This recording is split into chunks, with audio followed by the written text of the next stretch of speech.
नमस्कार, मैं हूं महक शर्मा और इस वक्त हम मौजूद हैं हरियाणा के करनाल के जिला सचिवालय में एसपी ऑफिस के बाहर। जो करनाल के एसपी हैं गंगाराम पुनिया, उनके द्वारा ये जानकारी दी गई है कि पुलिस और सीआईए की मदद से जो पिछले दिनों काफी लूट और डकैती की जो वारदातें हुई हैं उनके चलते लगभग 4 आरोपी हैं उनको गिरफ्तार किया गया है और उनके बारे में वो आज जानकारी देंगे। देखिए, कल भी जिस तरीके से आपने देखा था कि करनाल के 4 चमन में जो डायमंड ज्वेलर्स वाले हैं उनके हाथों से किस तरीके से 3 लाख की लूट अचानक से दिन दहाड़े की जाती है, सीसीटीवी कैमरे में वो फुटेज जो है बरामद की गई थी। और उसके बाद भी जिस तरीके से आपने देखा था कुछ दिन पहले भी घरोंडा में ओम ज्वेलर्स में जो है सरेआम गोलियां चलती हैं, 3 राउंड फायरिंग होती है और वहां पर भी इस तरीके से डकैती का मामला सामने आया था। और इसके साथ साथ जितने भी जो वहां के आसपास के ज्वेलर्स थे वो भी काफी परेशान थे। वो भी करनाल के जिला सचिवालय डीसी ऑफिस के बाहर आए थे। डीसी ऑफिस में आकर उन्होंने अपनी एप्लीकेशन दी थी कि वो किस तरीके से इन डकैतियों से परेशान है, किस तरीके से इन वारदातों से लगातार परेशान है। और आज जो है एसपी हैं गंगाराम पुनिया के द्वारा ये जानकारी मिली है कि लगभग 4 आरोपी हैं जिनको गिरफ्तार किया गया है। उनके बारे में क्या कुछ उनका कहना है वो हम ऊपर चलकर जानेंगे। इस खबर को, इस वीडियो को साथ के साथ शेयर जरूर करते रहिए। देखिए, पिछले कुछ समय में कुछ डकैती की वारदातें हुई थी।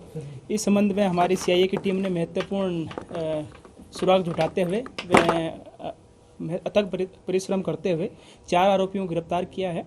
एक आरोपी जो कि संदीप उर्फ सोनू वासी चौसाना जिला शामली का रहने वाला है, उसको कल 22 दिसंबर को गिरफ्तार किया था।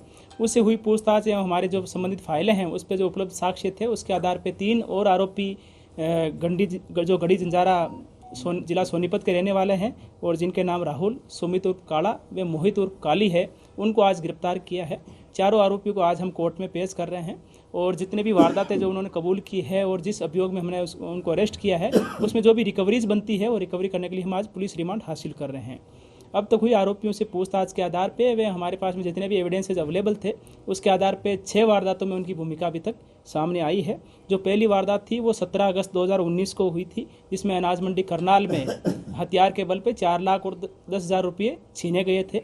उसके बाद में 7 सितंबर 2019 को रणदीप सिंह मान की शिकायत पे एक मुकदमा दर्ज किया गया था जिसमें कुछ व्यक्तियों के द्वारा हथियार के बल पे लूट की गई थी। तत्पश्चात 25 जनवरी 2020 को मनदीप कौर की शिकायत पे एक और अभियोग अंकित किया गया था जिसमें उनके द्वारा ये सूचना दी गई थी कि 25 जनवरी 2020 को सुबह 3 व्यक्ति आए और उन्होंने हथियार के बल पे घर में लूटपाट की थी। उसके बाद में ये सामने आया है कि 6 अक्टूबर 2020 को एक व्यक्ति के द्वारा अपना हथियार छोड़ करके भाग गया था और कुछ व्यक्तियों को धमकी देके गया था। उस संबंध में भी मधुबन थाने में अभियोग अंकित था जिसमें अज्ञात व्यक्तियों के खिलाफ अभियोग अंकित किया गया था। तत्पश्चात 24 नवंबर को प्रमोद कुमार आर्य हैं जो घरोंडा के रहने वाले हैं और ज्वेलर्स का काम करते हैं, उनकी दुकान पे 2 व्यक्ति आए थे और उन्होंने लूटपाट करने की कोशिश की थी। उसमें वो असफल रहे, उसके बाद में फायर करके वहाँ से भाग गए थे। उसमें भी अननोन व्यक्ति के खिलाफ मुकदमा दर्ज किया गया था।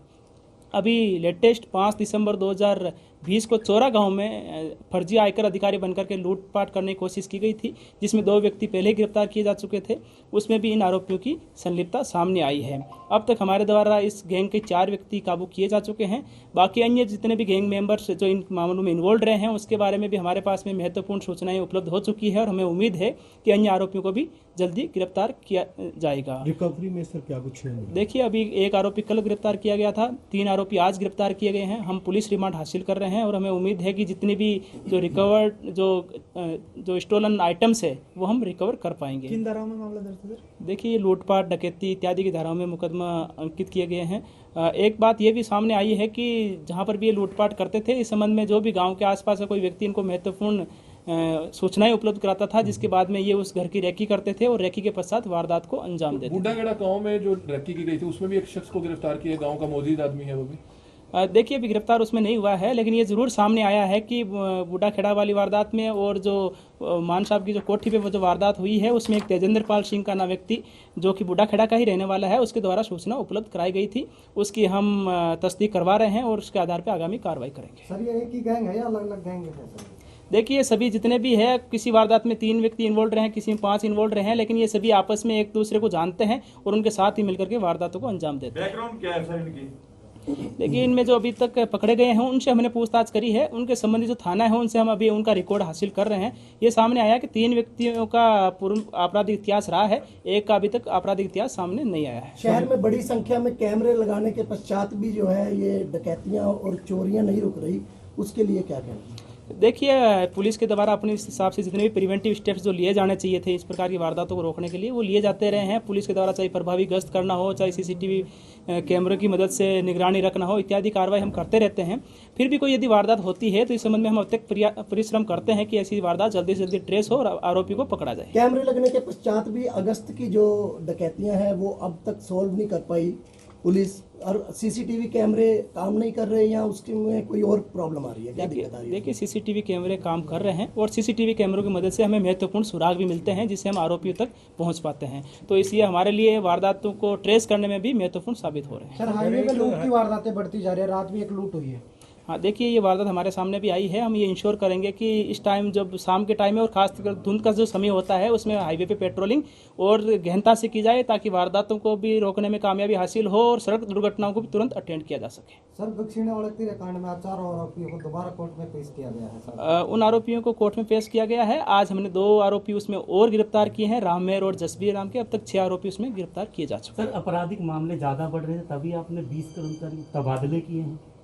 देखिए, तबादले होना एक रूटीन की प्रशासनिक प्रक्रिया है जो समय समय पे तबादले होते रहते हैं। तो जिस तरीके से आपने सुना कि करनाल के एसपी हैं गंगाराम पुनिया, उनके द्वारा बताया गया कि 4 आरोपी हैं जिनको गिरफ्तार किया गया है। सबसे पहले संदीप, जिनको कल यानी कि 22 दिसंबर को गिरफ्तार किया गया, और उसके बाद जो कि शामली के रहने वाले हैं और आज उन्हीं के द्वारा जैसे कि बताया गया संदीप, जिनको कल जो है 22 दिसंबर को गिरफ्तार किया गया, उन्हीं एविडेंसेस के आधार पर आज 3 आरोपियों को और जो है गिरफ्तार किया गया। सुमित, मोहित और उसके साथ साथ राहुल, जो कि सोनीपत के बताए जा रहे हैं, जिनकी लगभग एविडेंसेस के हिसाब से जैसे कि उन्होंने बताया कि लगभग 6 जो जितनी भी डकैतियां हैं, जितने भी लूटपाट के इस तरीके के मामले हैं, उनमें 6 वारदातों में उनकी इस तरीके की भूमिका रही है, 6 डकैतियों में उनकी भूमिका रही है। और इस तरीके से सीआईए ने जितने भी जैसे कि एविडेंसेस थे, जितने भी जो हथियार, क्योंकि हथियार ऐसा बताया जा रहा है एक वारदात में हथियार एक छोड़ा गया था जिसके आधार पर ही जो डकैती करने वाला था वो भाग गया था, लेकिन